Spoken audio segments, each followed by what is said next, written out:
Why did I ever stop using this thing? It's great. Probably the most anticipated camera that I've ever bought was my Insta360 One RS. I was I remember when we first bought it, I was so excited to try it out, to see everything that I could do with not only just the 4K mod that looked incredible, but also the 360 mod, like being able to do 360 degree video. I was so excited to be able to like dabble into that and try to figure out how to make it work with how I make videos. And I remember this camera did not disappoint. It's an incredible camera. It looks incredible. Pretty much all of Insta360's gear looks incredible. Like, it's super easy to use, very reliable, and it's not too terribly expensive. And for what you get, it's amazing. But I never ever use this camera, and there's really one reason why, and it's more of a me problem than anything else. Let me explain. The operation and like how you actually use the camera is great. That's hot.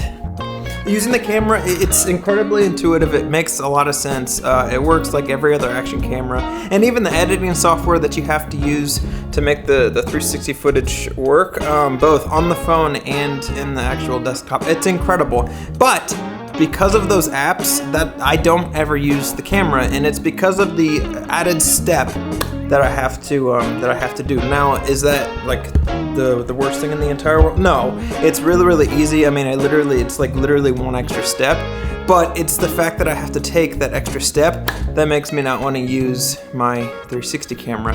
Now, don't get me wrong, I use the thing pretty frequently, but it's not to the level that I use this Sony a7S III, this Insta360 Go 3, or even my iPhone, and it's simply because of that extra step. And I think the reason that I'm saying all this is because I want to make more of an effort to start using this thing more. I don't know if it's because the new Go or X4 came out and it looks incredible, but I think that do you ever just buy things and you never ever use them, or you forget that you have them and they just collect dust, and there's no rhyme or reason for it? Like, they look great, and whenever you come back to it, you ask yourself, why did I ever stop using it? And that's what this camera is. I think this is something that I know I for sure struggle with, and I think a lot of people that like video stuff really it can be tough. And I think in a day and age where there are so many cool pieces of gear coming out, it feels like there's something new coming out like every single day.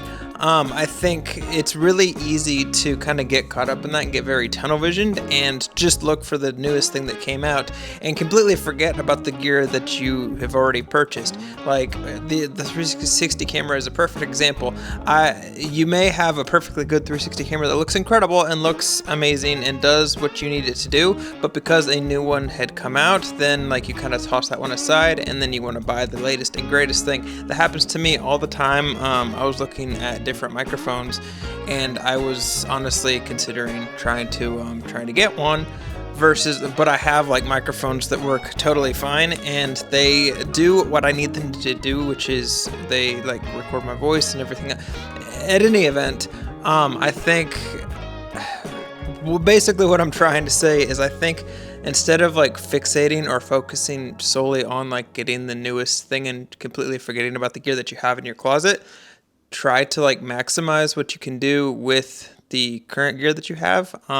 And then when you notice its limitations, then maybe go to a different camera or a different microphone or whatever. That's what we did, or what I did when we switched from Canon to Sony. I noticed a big difference, and I noticed a lot of limitations, mostly in low light, with Canon. So we decided to switch to Sony, and that was the real reason why we switched to Sony. And it was an upgrade. It was a lot better. My videos looked a lot better, both professionally and like with YouTube stuff.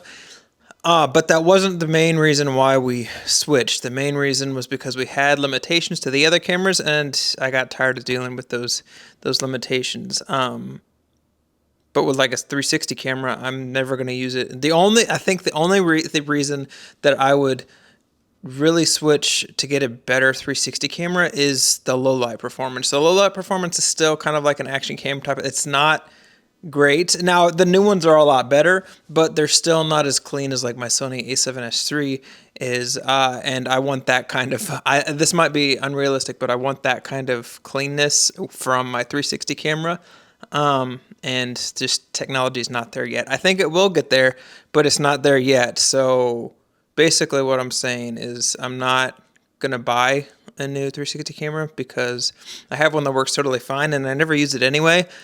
So I'm going to try to use it more and really maximize what I can and can't do with it. And then, and only then, will I start to consider maybe getting a new piece of gear. Savannah comes home tomorrow, and if you know me at all, then you'll know that that means tomorrow morning is when I'm going to be cleaning up this entire place because I somehow managed to completely destroy it in less than 72 hours. I think honestly what I do is I literally take things and I just throw them and forget about them, and that's the number one contributor to why I destroy apartments or whatever dwelling.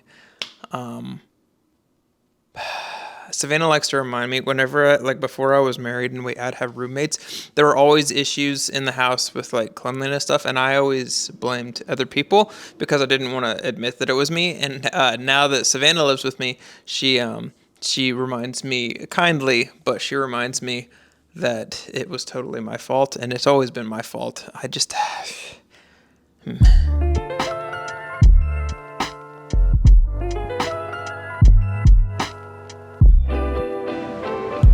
I think if you really can commit to not or resisting the temptation to jump on like new camera gear, new trends, all that stuff, I think in the long run it'll actually make you a better creator, videographer, whatever, however you classify yourself. There's really one reason for that, and I think it's because you'll really understand how the basic fundamentals of a camera work or the basic fundamentals of good storytelling works, and you'll be spending your time doing that instead of having to learn how a new camera system works. That doesn't mean that you shouldn't want to change or you shouldn't be closed off to change. I think you should embrace it if it makes sense for your specific storytelling or if it helps like you convey whatever you're trying to communicate in video form. I'm just saying that I think that should be more of the focus, like focusing on how to get better at your craft with the skills that you have versus like buying a new piece of gear and relying on that new piece of gear to really boost your video quality. I have to remind myself of that all the time, and that's honestly one of the big reasons why I'm talking about it. And I was actually thinking about it today too as I was scrolling through Amazon looking for some new microphones, which I may or may not get, but it would purely be because there's limitations to these microphones, not because I just want them because they're new and they're exciting.